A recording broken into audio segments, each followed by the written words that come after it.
The following is a fan-based review. All materials discussed are property of Toei Inc., Bandai, and Saban Entertainment. Hi everybody! Welcome back. Another episode. In comparison, episode 7. Ready.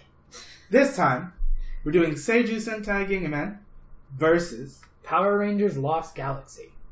This one's going to be a little bit easier. Because one is clearly better than the other? Yeah. So let's compare our Red Rangers. Well, that's actually before we get to that. Okay. Let's do the theme. We're going to add themes. Okay, now. compare the theme song? Yeah. Power Rangers wins. I like both. Eh. Quite a bit. I feel like Lost Galaxy just is more fun to sing along with. I don't know. Gingaman is also pretty great. Not the same level, but it just might be our different taste in music. So yeah, let's go ahead. You want to start with characters or you want to start with plot? Let's get the plot, shall we? So the plot in this one is just a little bit different. Just a little bit. Just a little bit. I mean, they take the stone. They take the galactic beast part of this thing, and they take that first word and run with it.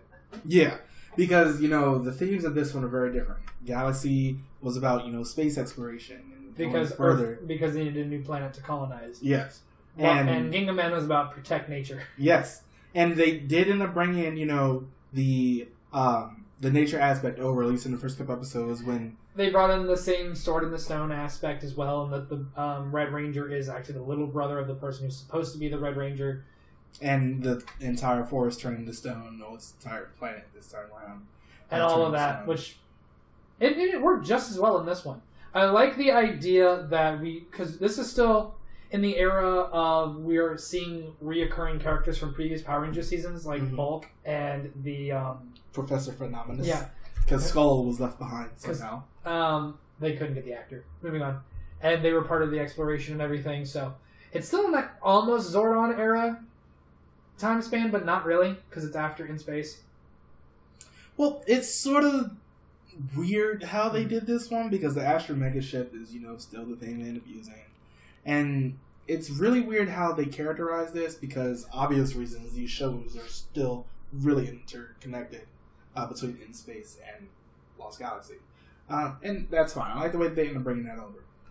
Now, let's go ahead. And what is it? They have the military in Power Rangers have the same outfit from that one science fiction. Starship Troopers. Yeah, Starship Troopers. So yeah, that's fun. Let's get to these Reds. So we have Ryoma and Leo. First off, I forgot his name was Leo, and he's a lion. Boo on you, Saban. But I feel like Leo is slightly better just because he kind of takes that whole "this was supposed to be my brother's" thing a little more to heart than Gingaman. It just feels a lot more, I guess, deeper with him. Also, with Lost Galaxy, you honest to God believe they're dead. Yes. Yeah. Because didn't the chasm close in Lost Galaxy? They closed in Gingaman too. Okay. But it was just a little. It was very different how they handled that whole situation in Lost Galaxy. Also, the characters were just more interesting. You've got the Yellow Ranger who can talk to the Galactic Beasts. Well, we'll get to that. Okay. Between the two, though, I think they're both fine. It's just Leo the fact that Leo just edges out, at least in terms of Ryoma. I felt more for Leo. He felt a lot more like a personable character. Not only that, because he actually wasn't even supposed to be there. Yeah. He stowed away in the Starship Trooper outfit. Again, funny.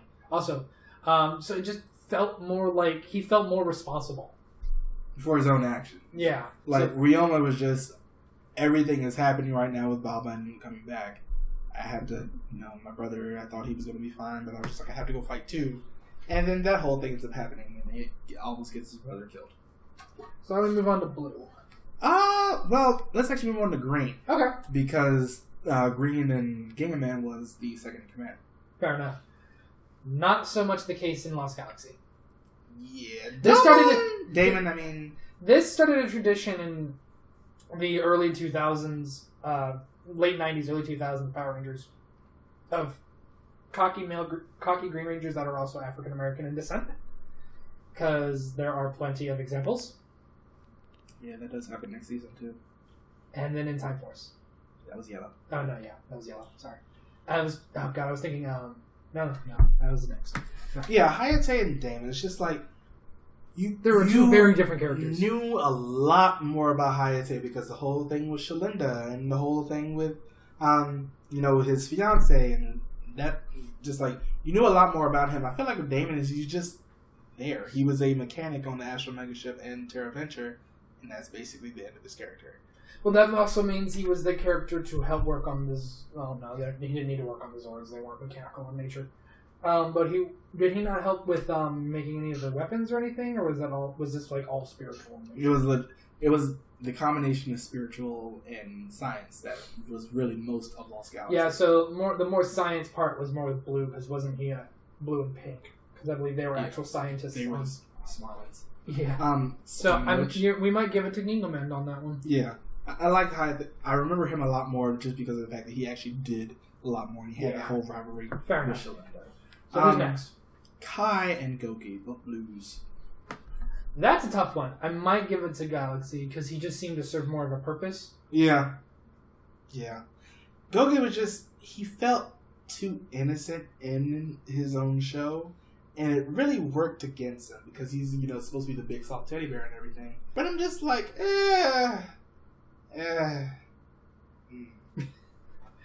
Well, as when you have Lost Galaxy, he's the smart one. He was one of the second smart in command. Yeah, he was one of the smart ones. Yeah, it's just like strength, and it was really weird because especially going back and watching Gingaman after, you can see a lot more like Goki's mannerisms make sense as Ginga Blue, but not so much Kai with Lost Galaxy Blue. I felt like it didn't really work as well just because he had that strength and everything as Ginga Blue, but it's just like, how does it really fit that same thing? I mean, the same could be said with the Blue Ranger and Go Busters, because he was all about strength and stuff, but he really wasn't that outside of the suit. Well, unless you overheat it, that's different. Yeah, it's just like I think they're both fine. I give it to Kai just because he felt more useful. Yeah, throughout most of his show, especially when it comes to doing the research on the galactic beasts and everything involving, because this is also a very government central show. Yeah. So that all the bureaucratic red tape that they have to go through sometimes. Yeah. It was a thing. It was a major thing. I really liked it. Before we continue with characters, we need to talk about the difference in the morphing. Yes, because I like the way they morph in Lost Gingaman. Well, are you talking about choreography or the actual? The actual thing. It was like Gingaret, and then you do the thumbs up. Ryoma! And I really liked that. I thought that was great. Well, I'm more for... Okay, so in Gingaman, they had to spin the dial to their color and then tap it, and they kind of just said, screw that first part with Lost Galaxy and just go galactic. Which, one, I enjoyed because it was more efficient, and again, government bureaucracy, and they had to go... Well, no, these are still mystical transformations. You know what I mean? I'm just talking about when in the things of they don't have time. They're being efficient with the we're not gonna have, because imagine the one person who spins it and accidentally misses and goes, oh shit. Why am I pink? Why? Anyway, but I think the actual special effects in the transformation, I kind of like Lost Galaxies better, with the hands up and then the helmet forming. I just thought that was cooler. I'm actually a bigger fan of the one before. Well, we are allowed to have difference in opinions. So back to these characters. We're definitely going to get to Black Bison's. Yeah, we'll do that in a second. Hikaru and Maya. Yellow, right? Yeah, they're both terrible. But again, I feel like we have to give it to Lost Galaxy because she served more of a purpose in her show. Because she could talk to the galactic beasts. Hikaru was whiny. He was whiny. He was the baby of the group. She was the super hippie who could talk to animals. And in this show, that actually was helpful. Yeah. It actually really helped him. Until she was like, they're in pain! She buckles over. I'm like, you're not! Stop! I didn't really like either of them, but I will have to give it to Maya just a little bit more. Not to mention, a lot of this starts because of her planet. So they actually made her a lot more integral to the plot. She was the catalyst. Yeah. Pink. Saya, Kendricks, and Karo. Kendricks wins. What? She was the other smart one. She was the one who knew. who did half the research, figured out half the solutions, and also as a character, she had the better story because the first Power Ranger in history to die. That says something. I mean, that's fine and all, but the fact that that's what she did. Yeah, she ended up dying, as we all know. Well, hopefully, you know, the actress had leukemia. Spoiler alert. So she had to leave the show to undergo treatment. She's fine. She's fine now. It's great. But yeah, it's just like, she was fine and all, but I'm going to have to give it to Corone, actually. Because this is a full circle for her. True enough. I'll give you that. She was astronomer and in space, and she was the main villain. And then, you know, that whole thing ends up happening. I love how she ends up coming back, because... actually, we'll talk about that in a second. Would you say it was impressive? Destroy yourself. Yeah, it's like, I liked her a lot more just because of that, you know, the round trip that we had with her. She went from evil to good to super evil to super good. And that I thought just... Super evil, that shit. I love after Kendrick's in... this is going to sound bad. After Kendrick ends up, you know, shattering the... what was it? Psycho Pink's sword. The sword ends up flying away. They end up going to this, I guess, this Wild West planet or something. And the sword is on auction, and the astronomer's just in the bar. And she turns around, just like, I'll bet this much. And she was like, wait a minute. How about instead, I don't pay, and you all get to keep your lives? And I'm just like, this is why I love you.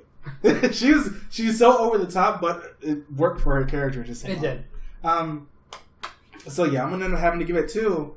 Fair enough. I think when you put it that way, I think you do raise a good point. So this last one, Hyuga and Mike. I remember nothing about Mike except for his morpher, which, if you watch Sentai, would look very familiar. It's Die Ranger's morpher. Which I'm glad it finally got some screen time in Power Rangers, because Die Ranger never really did in terms of their suits or their morphers until Megaforce. And like moving later. But it was cool to see that in Power Rangers. It was cool to see him actually get a legitimate morph other than like He-Man, I have the power of sword rays.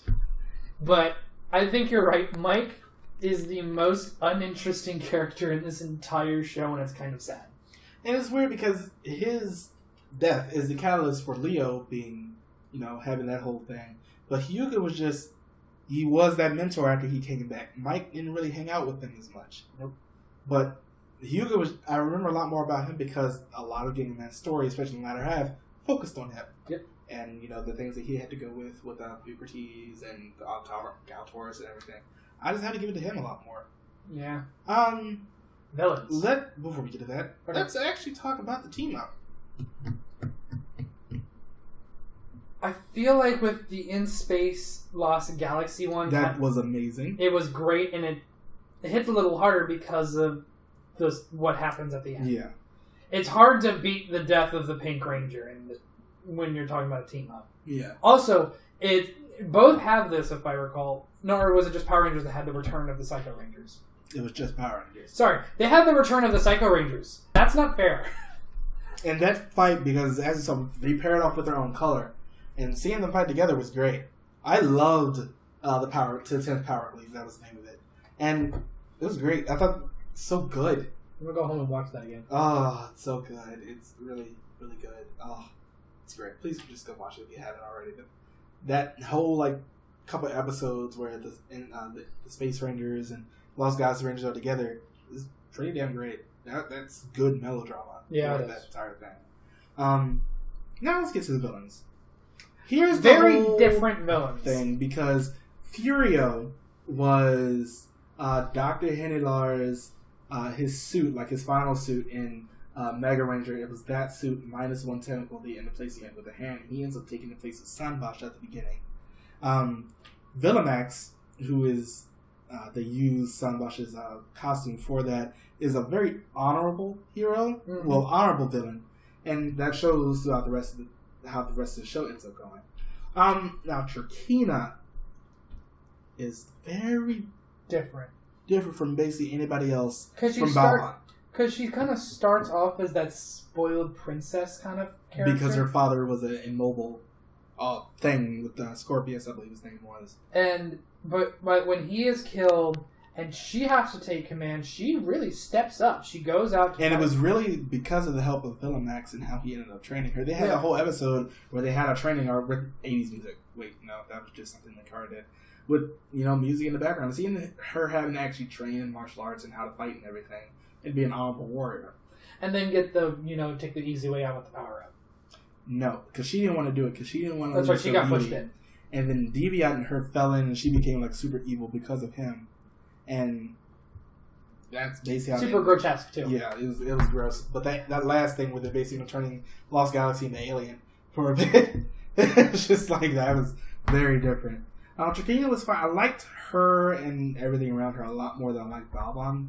We've had a lot of early Power Rangers with strong female antagonists. Yeah, it's just like it really works a lot better in that turn. I mean, the closest maybe we can get to her with that counterpart would maybe be Shalinda, and that's a big maybe. That's a big because what was it? Captain Ahab maybe was his name. Because they do eventually bring in the villains from the Sentai equivalent of Gingaman when they actually go into the Lost Galaxy, and then they get destroyed in like 3 episodes. Because Trakina was like, no, this is my show. This is my show.